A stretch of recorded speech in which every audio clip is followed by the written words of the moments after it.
అలానే మిసెస్ రావు కొత్త పోప్ ఎంపికయ్యారు.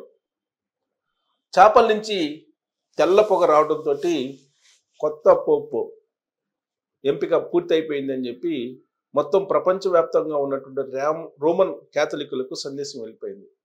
కొత్త పోప్ పేరుని లియోగా నామకరణం చేశారు. అమెరికాకు సంబంధించినటువంటి కార్డినల్ ఆయన, అమెరికాకు సంబంధించినటువంటి పోప్ ఆయన. గతంలో ఎప్పుడు కూడా అమెరికాకు సంబంధించినటువంటి వాళ్ళు వాటికన్ సిటీ పోప్గా ఎంపిక కాలేదు. కానీ ఈసారి అమెరికాకు సంబంధించినటువంటి పోప్ ఎంపికయ్యారు. యాక్చువల్గా ఈ ఎన్నిక ప్రారంభం అయినటువంటి క్షణాల్లో ఆఫ్రికా, ఆసియా, యూరోపియన్ అనేటువంటి ఒక డివిజన్ వినిపించింది. మొత్తం ప్రపంచవ్యాప్తంగా ఉండేటువంటి 133 మంది కార్డినల్స్ ఈ చాపెల్ ఆఫీసులోకి వెళ్ళిన తర్వాత కేవలం 2 రోజుల్లో ఈ ఎంపిక ముగియటం అనేది ఒక రకంగా చెప్పాలంటే ఉత్కంఠకు చాలా త్వరగా తెరపడిందని చెప్పి అనుకోవాలి.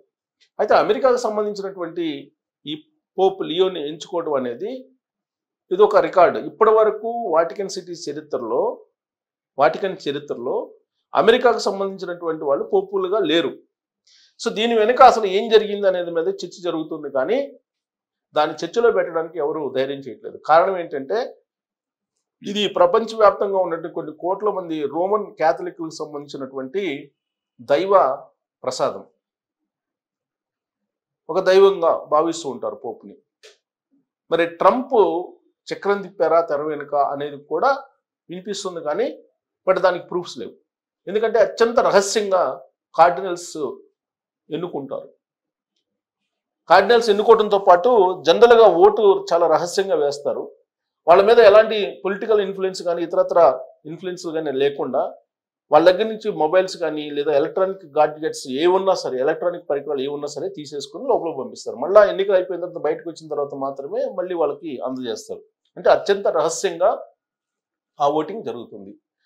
ఇంకొక అద్భుతం ఏంటంటే దీంట్లో వాళ్ళు ఓట్లు వేస్తారు. అంటే ఉదయం 2 టైమ్స్, సాయంత్రం 2 టైమ్స్, 4 టైమ్స్, 4 రౌండ్లలో ఈ ఓటింగ్ జరుగుతుంది. 3/2 మెజారిటీ ఎవరికైతే వస్తుందో వాళ్ళే పోపుగా ఎంపిక అవుతారు. అది రావడానికి ఎన్ని రోజులైనా పట్టచ్చు, కానీ ఈసారి చాలా ఈజీగా అయిపోయింది. ఈ ప్రక్రియనంతా కూడా దైవ ప్రక్రియగా భావిస్తూ ఉంటారు రోమన్ క్యాథలిక్లు. ఆ ఓటు వేసేటువంటి క్రమంలో చాలా రౌండ్లు జరుగుతాయి కదా, ఆ పేపర్స్, బ్యాలెట్ పేపర్స్ ఉంటాయి. ఆ పేపర్ల మీద రాస్తారు. పేపర్ల మీద రాసి అక్కడ వేస్తారు. ఎప్పుడైతే 3/2 మెజారిటీ వస్తుందో వాళ్ళని పోపుగా ఎంపిక చేస్తారు. అప్పుడు ఈ పేపర్స్ అన్నిటిని కూడా ఆ చేపల దగ్గర ఫైర్ చేస్తారు. ఫైర్ చేసినప్పుడు అప్పటి వరకు వచ్చినటువంటి నల్ల పొగ కాస్త తెల్ల పొగగా వస్తుంది. పోపు ఎంపికైన తర్వాత తెల్ల పొగగా వస్తుంది. దాన్నే వాళ్ళు చాలా అద్భుతంగా అది దైవ నిర్ణయంగా భావిస్తూ ఉంటారు రోమన్ క్యాథలిక్లు. సో పోపుకి సంబంధించినటువంటి వివరాలు ఏంటి, కొత్త పోపుకు సంబంధించినది ఒకసారి చూద్దాం. ఆల్రెడీ ఇంటర్నేషనల్గా కూడా న్యూస్ వచ్చింది. యాక్చువల్గా నేను కూడా పోపు ఎంపిక ఎలా జరుగుతుంది ఏంటి ఆ ప్రక్రియ గురించి ఒక వీడియో చేశాను. ఆ వీడియో అప్లోడ్ అయ్యేటప్పటికే పోపు ఎంపిక జరిగిపోయింది. అంత వేగంగా జరిగిపోయింది. గతంలో ఎప్పుడు కూడా ఇంత వేగంగా జరగలేదు, ఈసారి చాలా వేగంగా జరిగిపోయింది. సో ఇప్పుడు దానికి సంబంధించిన న్యూస్ నేను చదివి వినిపిస్తాను. రాబర్ట్ ఫ్రాన్సిస్ ప్రివోస్ట్ మే 8న యునైటెడ్ స్టేట్స్ నుండి మొదటి పోప్ అయ్యారు. ఇప్పటివరకు లేరు యునైటెడ్ స్టేట్స్ నుంచి. ఆయన పేరు రాబర్ట్ ఫ్రాన్సిస్ ప్రివోస్ట్. ప్రపంచవ్యాప్తంగా ఉన్న కార్డినల్స్ అతన్ని ప్రపంచంలోని 1.4 బిలియన్ క్యాథలికులకు నాయకుడిగా ఎన్నుకున్న తర్వాత పాపల్ పేరు లియో 14ని ఎంచుకున్నారు. లియో అంటారు, Leo. So Saint Peter's Basilica బాల్కనీలో ప్రీవోస్ట్ కనిపించినప్పుడు, అంటే ఇది సాంప్రదాయం అనమాట, ఇక్కడికి వస్తే బాల్కనీలో కనిపిస్తారు పోపుగా ఎంపికైనటువంటి వాళ్ళు. ప్రీవోస్ట్ కనిపించినప్పుడు 2 చేతులతో ఊపుతూ నవ్వుతూ నమస్కరిస్తూ సెయింట్ పీటర్స్ స్క్వేర్లో చిక్కిరిసినటువంటి 10,000 మంది ప్రజల హర్షోద్వానాలు చేశారు. మీకు శాంతి కలుగుగాక అని ఆయన జన సమూహాలతో ఫస్ట్ ఆయన అన్నారు. ఆ తర్వాత కార్డినల్స్ రహస్య సమావేశంలో తన ఎన్నికను ప్రకటించడానికి 2వ రోజు ఓటింగ్ సందర్భంగా సిస్టీన్ చాపల్ నుండి తెల్లటి పొగ ఆకాశంలోకి ఎగిసింది. అదే సమయంలో సెయింట్ పీటర్స్ బసిలికా మరియు రోమ్ అంతటా ఉన్న చర్చిలు గంటలు మోగాయి. 267వ పోపు ప్రపంచాన్ని ఉద్దేశించి చేసిన మొదటి ప్రసంగం కోసం ఎర్రటి తెరలతో అమర్చబడినటువంటి బసిలికా బాల్కనీని చూడడానికి ప్రజలు గుంపులుగా స్క్వైర్ వైపు తరలి వచ్చారు. అర్జెంటీనా సంస్కర్త పోపు ఫ్రాన్సిస్ స్థానంలో బాధ్యతలు స్వీకరించిన కొత్త పోపును లాటిన్లో ఆయన ఎంచుకున్న పాపల్ పేరుతో పరిచయం చేశారు. ఇది అద్భుతమైనటువంటి అనుభూతి అని ఉత్తర ఐర్లాండ్లోని బెల్ఫాస్ట్కి చెందిన 39 ఏళ్ల చెఫ్ జోసెఫ్ బ్రియాన్ ఉప్పొంగిపోయాడు. అతను తన తల్లితో కలిసి ఈ ప్రదర్శన కోసం రూమ్కు వచ్చాడు. నేను అతిగా మతపరమైనటువంటి వ్యక్తిని కాదు, కానీ ఈ ప్రజలందరితో ఇక్కడ ఉండడం నన్ను ఆశ్చర్యపరిచిందని అతను AFPకి చెప్పాడు. అతని చుట్టూ ఉన్న వారు ఉత్సాహంగా పైకి కిందకి దూకుతున్నారు. ఒక పూజారి ఒకరు భుజాలపై కూర్చొని బ్రెజిలియన్ జెండాను ఊపుతూ ఉండగా మరొకరు బరువైనటువంటి శిలను ఆనందంలో గాల్లోకి ఎగరవేసినటువంటి దృశ్యాలు ఆనందంగా ఉన్నాయి. హబేమస్ పాపం అని బ్రెజిల్కి చెందినటువంటి 41 ఏళ్ల బ్రూనా హూడారా అరిచింది. కొత్త పోపు పరిచయం అవుతున్నప్పుడు బాల్కనీలో మాట్లాడాల్సిన పదాలను ప్రతిధ్వనిస్తూ ఆమె కూడా ఇతరుల మాదిరిగానే తన ఫోన్లో ఆ చారిత్రాత్మక క్షణాన్ని రికార్డ్ చేసింది. మరికొందరు జెండాలను ఊపుతూ ఇటాలియన్లో వివా ఇల్ పాపా, పోపు వర్ధిల్లాలి అని కేకలు వేశారు.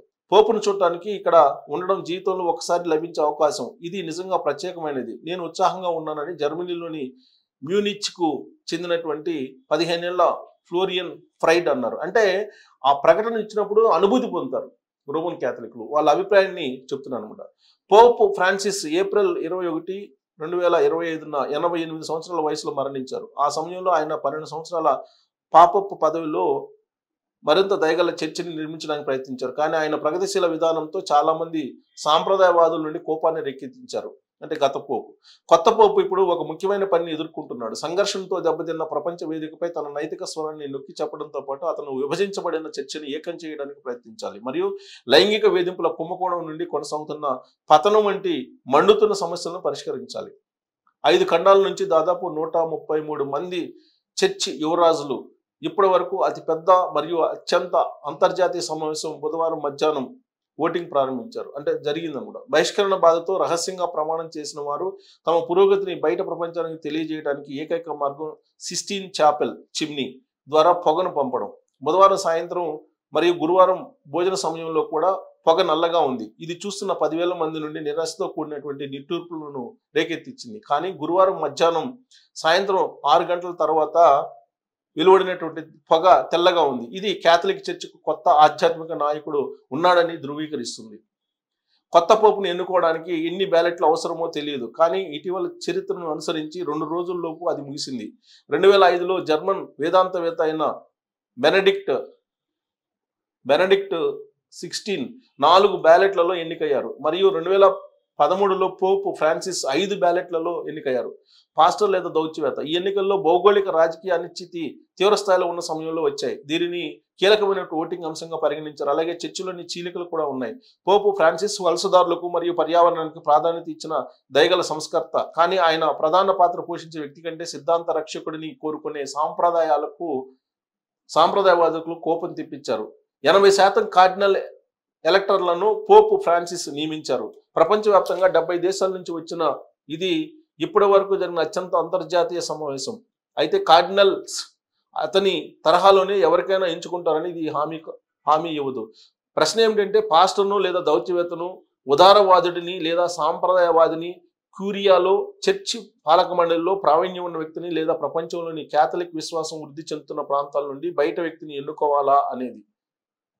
సో బుధవారం కార్డినల్స్ ను సిస్టీన్ చాపెల్లోకి లాక్ చేయడానికి ముందు వారి డీన్ గియోవన్నీ బాటిస్టారే చర్చి ఐక్యతను కాపాడగల వ్యక్తిని ఎన్నుకోవాలని వారిని కోరారు.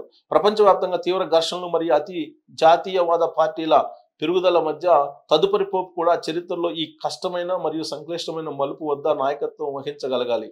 పాశ్చాత్య దేశాల్లో పూజారుల సంఖ్య తగ్గడం మరియు ఖాళీ పీఠాలు పెరుగుతున్నందున ఆధునిక ప్రపంచానికి అనుగుణంగా మారడంలో చర్చి కూడా ఇబ్బందిని ఎదుర్కొంది.